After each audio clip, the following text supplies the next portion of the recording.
కర్నూలు జిల్లా పర్యటనలో చంద్రబాబు రాష్ట్ర ప్రభుత్వంపై తీవ్రస్థాయిలో ధ్వజమెత్తారు. వైఎస్ ప్రభుత్వ అవినీతి పాలనపై విమర్శనాస్త్రాలు సంధించారు.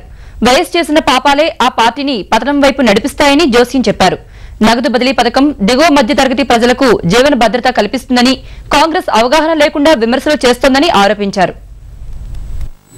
తెలుగుదేశం పార్టీ అధినేత చంద్రబాబు కర్నూలు జిల్లాలో ఒక్కరోజు పర్యటన చేశారు.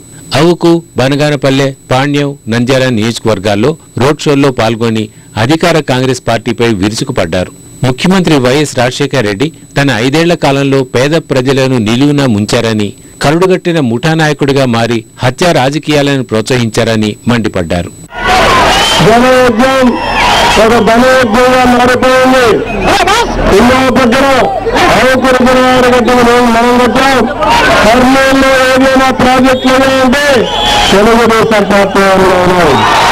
ముఖ్యమంత్రి చెప్తున్నారు, నేను అభివృద్ధి చేశాను, ఇందు చేయడానికి ఏమీ లేదు, కాబట్టి కొత్త ఎన్నికల ప్రణాళిక పెట్టలేదన్నాడు.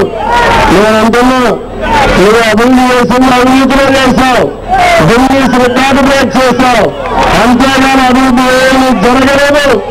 పేదవాళ్ళకు నిజంగా స్వతంత్రం కావాలంటే, అభివృద్ధి ఫలితాలు అందాలంటే, 7 కోట్ల తిండి కావాలంటే ఈ మొదటి పనులు ఇవ్వాల్సిందే, ఈ డబ్బులు నిలువ ఇవ్వాల్సిందే. ఇది చాలా బాగుంది, ఇవ్వాలి అని గట్టిగా తప్పట్టు కొట్టే విషయాన్ని ఆలోచించాలి. అటు చంద్రబాబు ప్రజారాజ్యం పైన తనదైన శైలిలో విమర్శలు గుప్పించారు. సామాజిక న్యాయం పేరుతో పార్టీ స్థాపించి టికెట్లు అమ్ముకున్నారని ఆరోపించారు. భవిష్యత్తులో అధికారంలోకి వచ్చి రాష్ట్రాన్ని అమ్ముకొని సొమ్ము చేసుకోవాలనే ఆలోచనలో ఆ పార్టీ పెద్దలు ఉన్నారని ఆరోపించారు. అది పార్టీ రాదు, అది పార్టీగా ఆలోచిస్తున్నారు. రైతులు ఉన్నారు, బోధీలు అసలు బోధీలు లేవు, ఉన్నా ప్రత్యేకత లేదు.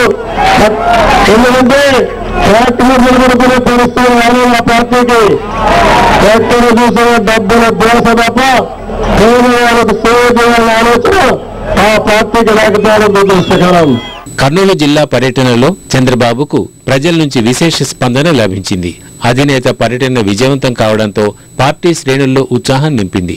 ఇవాళ చంద్రబాబు విశాఖ, విజయనగరం జిల్లాల్లో పర్యటిస్తారు.